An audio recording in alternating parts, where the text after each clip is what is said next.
हाय, मेरा नाम हर्ष केलिया है और मैं पेशे से एक शेफ हूँ। मैं 24 साल की उम्र का हूँ और मैं बॉम्बे में रहता हूँ। मेरी कहानी 8 साल के हर्ष से शुरू हुई, जब मैं किचन में जाता था और हमारे यहाँ पर एक बावर्ची आते थे खाना बनाने के लिए।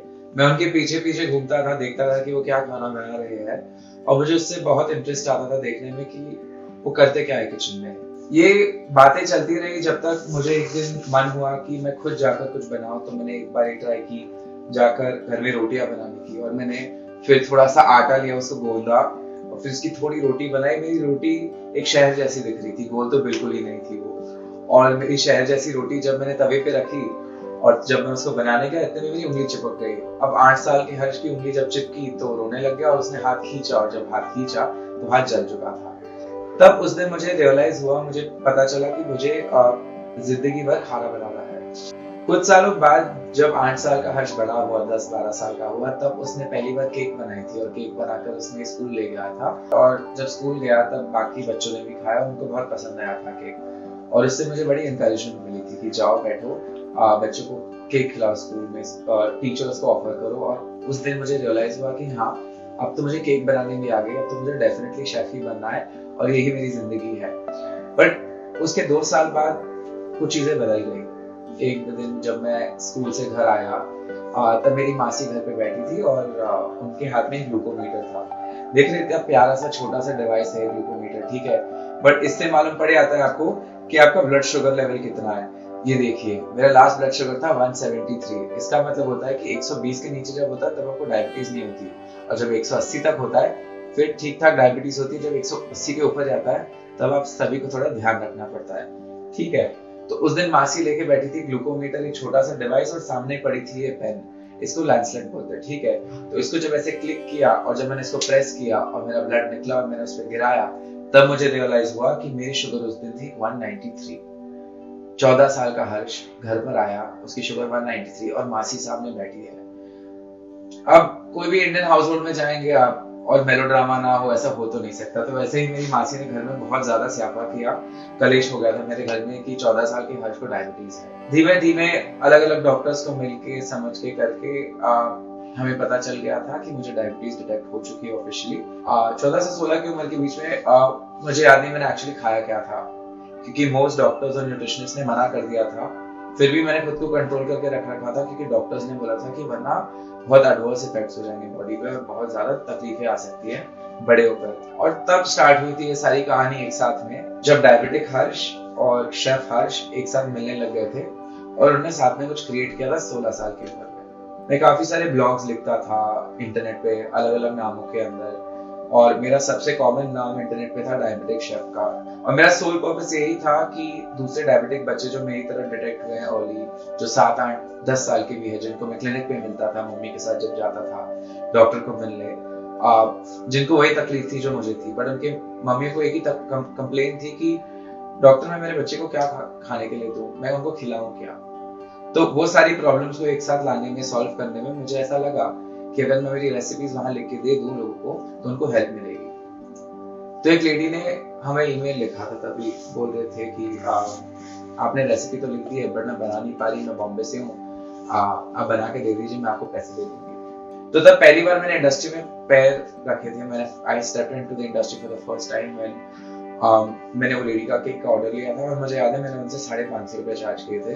पर मम्मी पापा को बिल्कुल पसंद नहीं था, because I was a boy and a boy should not cook food और मेक केक्स एंड सेल। और वो तो कांप जाते थे जब उनको पता चलता था कि मुझे शेफ बनना है लाइफ में। उसके बाद मैं कॉलेज गया। कॉलेज जब मैं एंटर किया था तो मैं शायद 18 इयर्स के आसपास था। फिर कॉलेज में जब फेस्टिवल लगा तब मुझे बोला गया था कि तुम स्टॉल लगा लो यहाँ पर और तुम सेल करो, हम तुम्हारी मदद करेंगे और तुमसे रेंट लेंगे। तो मैं तो बड़ा खुश हो गया था। मैं बोला वाह, कहीं पे कमर्शियली सेल करने मिलेगा। मुझे याद है मैंने कुछ करीबन 350-400 कपकेक्स बनाए थे 2 दिन जाग कर, और कुछ 80-90 ब्राउनी के पीसेस बनाए थे, पूरे डेकोरेट करके कॉलेज ले गया था।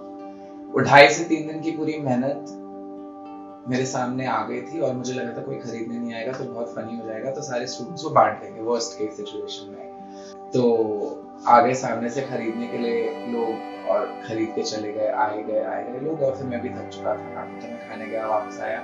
मुझे एक ही डर था कि मेरे दोस्त जो स्टॉल पे खड़े वो आधा कप के खा ले और पैसे नहीं ले जाए, तो मुझे ठीक है, जान तो दोस्त थी, कुछ प्रॉब्लम नहीं होगी। और ऐसे दिन चलता गया और फिर शाम के 6:30-7 बजे तक सब कुछ खत्म हो गया था। पहली बार जिंदगी में मैंने 16,000 रुपए एक साथ देखे थे जो मेरे खुद के थे, ठीक है, और 16,000 रुपए कॉलेज में कम पैसे नहीं होते। वो एक टर्न था मेरे करियर में जब सामने एक स्टॉल था, एक कैफे किचन का, जिनके ओनर अभी भी मेरे बहुत अच्छे दोस्त हैं। वो आए थे मेरे पास पूछने की क्या आप हमारे लिए ब्राउनीज बना सकते हो, और तब मुझे रियलाइज हुआ कि उनके खुद के स्टॉल में भी ब्राउनीज थे। तो मैंने पूछा क्यों, आपके पास क्यों है, आप अपनी बेच लो। बोलते नहीं ब्रो, आपका बहुत बढ़िया लगा, your brownies are, I want to sell your brownies from today onwards. I was like, so we decided to start selling my brownies at his restaurant cafe. मैंने officially entered work as a brownie chef. All in all, I had a lot of ups and downs with that whole journey of entering the industry.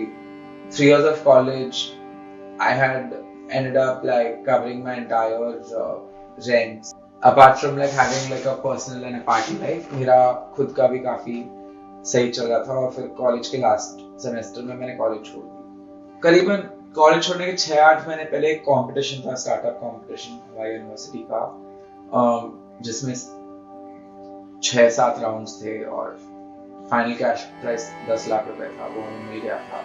तो तब इतने पैसे हो चुके थे कि अब कुछ तो करना है जिंदगी के साथ, but a 21-year-old will never be able to decide what life really wants. तो 1 से 1.5 साल के बीच में सारे पैसे खत्म हो गए थे और मुझे पता नहीं था मैंने पैसे कहाँ खर्च किए। Moving on with the whole professional bit of it, then I gathered courage to approach someone who already had a bakery, जिसके पास already खुद का bakery था, और मैंने बोला कि देखो लाइक मुझे इतनी सी स्पेस चाहिए तुम्हारी बेकरी में और मुझे अपना खुद का स्टार्ट करना है। तो हमने साथ में दूसरी स्पेस ली और हमने एक छोटा सा टेक अवे कैफे सेटअप कर लिया, डायबिटिक शेफ था। और उसके बीच में हमें रियलाइज हुआ था कि हमारा जो केक शॉप था या मिल्क शेक्स जो भी हम बेचते थे वहाँ पर, वो बहुत गलत टाइम पे गलत जगह पर था। There were times when we used to work all day long, but in a week we would get 3 orders. It had to stop someday. सब एग्जॉस्ट हो चुका था फिर से, और ये 2018 की बात है। तब कोई अनफोर्सिंग सर्कमस्टेंसेस की वजह से हम बंद हो चुके थे तब, and because we had to shut down that time, that was the temporary semicolon to my career, and then things changed. 2020 में जब मैंने 2018 to 20 काफी कुछ चीजें ट्राई की थी, मैं 2 कंपनीज रन कर रहा था, और तभी लॉकडाउन की वजह से और काफी फाइनेंशियल प्रॉब्लम्स की वजह से हमारी कंपनीज को बंद करना पड़ा था, जिसमें मुझे काफी लैक्स का लॉस हुआ था और मेरे पास ज्यादा पैसे नहीं बचे थे तब। और जिस दिन मेरा जॉब कंफर्मेशन लेटर आया था उसी दिन डायबिटिक शेफ का वो लाइसेंस आया था। तो मैं लिटरली वो डिलेमा में बैठा था कि एक ईमेल को हाँ बोलूं, दूसरे को ना बोलूं, और तब मैंने लीप ऑफ फेथ लिया। तब मैंने डिसाइड किया कि हाँ अब फिर से स्टार्ट करते, पर इस बार मैं 24 साल का हूँ, इस बार मुझे ज्यादा एक्सपीरियंस, ज्यादा अंडरस्टैंडिंग है मार्केट की, और इस बार बहुत बड़े स्केल पे करना है, इस बार ऑल इंडिया कवर करना है। और इसके अलावा मुझे कुछ मालूम नहीं था मुझे क्या करना है। मेरे पास मेरी रेसिपीज थी और मेरा विजन और मेरा ड्रीम था। जुलाई के आसपास मेरा फर्स्ट हायर हुआ था डायबिटिक शेफ में। फिर हमने पूरा कॉन्सेप्ट डेवलप किया, डिजाइन एजेंसी को हायर किया। जुलाई अगस्त के आसपास सभी चीजें बदलने लग गई थी और सभी चीजें शेप में आ रही थी। अक्टूबर तक ऑलमोस्ट रेडी थे लॉन्च के लिए, तब कोई एक प्रॉब्लम आ चुकी थी वापस। फिर हमें अक्टूबर से अक्टूबर एंड तक लॉन्च पुश करना पड़ा। Everything changed, like I could see my dream into reality. सब कुछ सामने आ चुका था मेरे कि हाँ अब ये हो रहा है। By December we had about a good 5,000 customers across India. हमारे 5,000 customers आ चुके थे तब तक, और एक बड़ा high sense of achievable figure आ चुका था हमारे पास। आप अगर कुछ बेच रहे हो तो उसके अगेंस्ट कुछ ना कुछ कोई ना कोई बोलने ही वाला है। तो तब लोग बोलते थे कि आपकी चॉकलेट बहुत पतली है, और मुझे बिल्कुल शर्म नहीं उस बारे में बात करने में, बिकॉज तभी लोगों को समझ में आएगा कि कोई भी जब चीज क्वालिटी की बनती है, कोई भी जब कोई प्रोडक्ट यूज होता है उसमें, तो उसका प्राइस थोड़ा अलग होने ही वाला है। it's a nice thin slim bar when you just eat it and then it gives you that nice aftertaste. जब दिसंबर का महीना गया, जनवरी हो चुका था और काफी चीजें अच्छी चलने लग गई थी, तब हमने दूसरी तरह की चॉकलेट्स इंट्रोड्यूस की थी, हमारी व्हाइट चॉकलेट बार्स। दुनिया में एक भी ब्रांड नहीं है आज के दिन जो बिना शक्कर की व्हाइट चॉकलेट बार्स बना सकता है, और डायबिटिक शेफ वर्ल्ड की फर्स्ट कंपनी है जो zero sugar diabetes friendly white chocolate बनाती है। उसमें 3 फ्लेवर आते हैं। तो आई थिंक बिना एडवेंचर के कोई काम करने में मजा ही नहीं है। Like there has to be ups and downs at the same time. In this whole period of time, the Forbes 30 under 30 list came. I was a part of that list, fortunately, with the people to look out for section. There were a lot of awards that were received by us, and it was only in the span of 5 months of working.